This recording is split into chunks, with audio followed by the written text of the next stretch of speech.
Aalisin na ang boundary sa mga pumapasadang pampasaherong jeepney sa ilalim ng PUV Modernization Program. Pero hindi pa malinaw kung paanong sistemang ipatutupad dyan ng LTFRB. Balita natin ni Tina Panganiban Perez.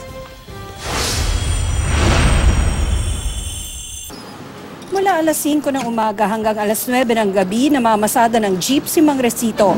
Kaya raw tiisin ang sakit ng katawan sa 16 na oras na pagmamaneho para lang makaboundary. Lalo na kung ang iuuwi raw na kita ay 1,000 piso.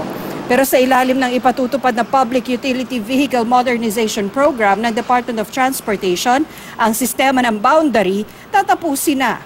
Hindi pa malinaw kung paanong sistemang ipatutupad dyan ng LTFRB. Maglalabas pa raw kasi sila ng kaukulang memorandum circular kaugnay rito. Pero kung sakaling minimum wage sa Metro Manila ang ipatutupad dyan o halos 500 piso para sa 8 oras na pamamasada, thank you na lang daw, sabi ng mga tsuper na aming nakausap. Sa 500 na po yun, kulang sa isang araw.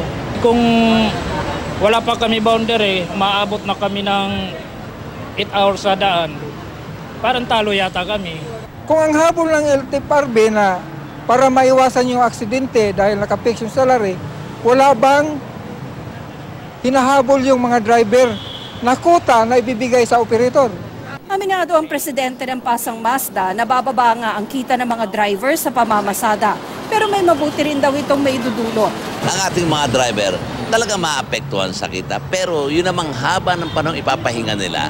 Ang sagot ko dyan, pwede silang mag-divert na ibang negosyo para extra income nila. Sabi naman ng grupong Piston, maganda raw sana kung may siguradong sahod ang mga jeepney driver. Pero paano raw ito ipatutupad? Magiging regular na raw yung salary at benepisyo. Pero wala naman sinasabi kung magiging regular na empleyado yung driver. Kasi ang problem dyan, hindi nga nila mapatupad dyan sa taxi, hindi nga nila mapatupad dyan sa bus eh. Lalo na to sa jeep, mas marami to.